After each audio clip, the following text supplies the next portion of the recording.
अंधेरी रात, कोहरा और गांव की सुनसान गलियां, हल्की सनसनाहट और कुत्तों की भौंकने की आवाजें। रम्या, एक नौजवान लड़की, अपने घर की ओर तेज कदमों से जा रही थी। उसका घर गांव के आखिरी छोर पर था, जहां पुराना बरगद का पेड़ खड़ा था। गांव वाले कहते थे कि उस पेड़ पर एक चुड़ैल का साया बसता है, जो रात में राहगीरों को अपना शिकार बनाती है।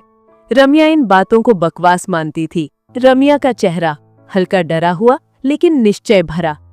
रम्या ने सोचा, बस 5 मिनट और फिर घर। तभी उसे पीछे से कदमों की आहट सुनाई दी। उसने मुड़कर देखा, पर कोहरे में कुछ दिखा नहीं।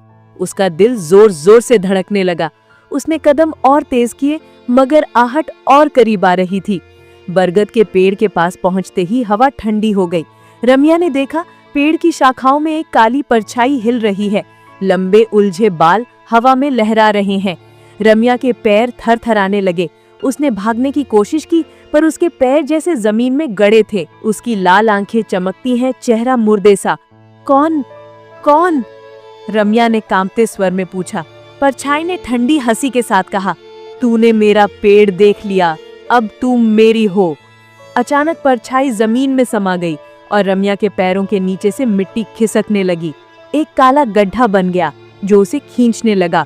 रम्या चीखी, लेकिन उसकी आवाज कोहरे में गुम हो गई।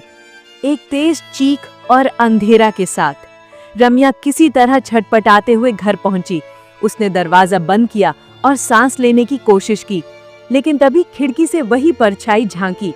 तू मुझसे नहीं बच सकती, उसकी आवाज दीवारों में गूंजी। अचानक रम्या के पैरों के नीचे फिर वही काला गड्ढा उभरा। उसने दरवाजे की ओर दौड़ने की कोशिश की, पर गड्ढे ने उसे पूरा निगल लिया।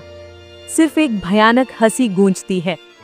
अगली सुबह गांव वालों ने रम्या का घर खाली पाया।